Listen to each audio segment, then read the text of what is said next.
على محمد. بكرة في غاية الخطورة تحولت إلى الأمام، سقوط على أرضية الملعب.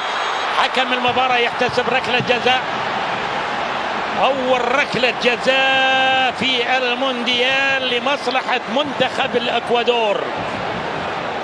الإكوادور وفالنسيا يتقدم.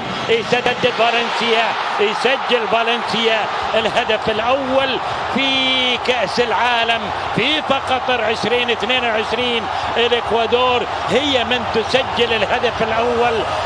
الأنصار المشجعين هنا، الأنصار والمشجعين في العاصمة كيتو، وبالتالي السعادة الكبيرة لأن في آلاف كما تشاهد الآن اللون الأصفر.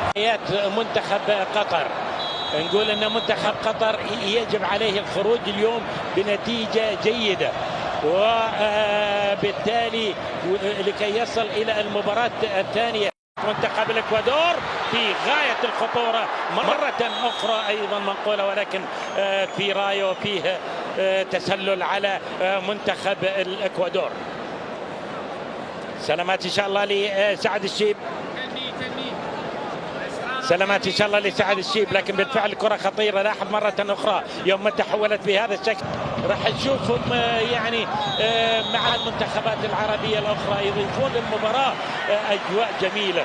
هنا الإيطالي نتيجة المباراة، هنا كرة أيضا خطيرة، التسديدة الكرة عالية إلى خارج المنتخب الإكوادوري. الآن أخطر عطية جول بالتخصص. فالنسيا يسجل في مرمى العنابي، من ركلة جزاء سجل، ومن الرأسية هنا يسجل الهدف الثاني لمصلحة المنتخب الإكوادوري.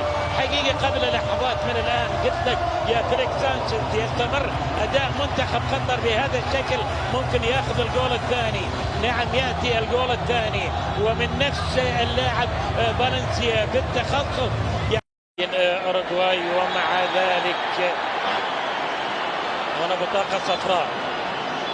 بطاقة صفراء على كريم بضياف، وأنا أخشى على العنابي. الحقيقة كنت أخشى على العنابي وأخاف أن يأخذ الجول الثاني. حماس وسط الحضور الرسمي الكبير جدا، ووسط الحضور الجماهيري الكبير جدا، ووسط أن منتخب قطر يلعب في رية الملعب.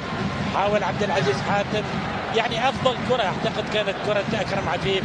هنا إعادة للهدف من ركلة جزاء، وهنا إعادة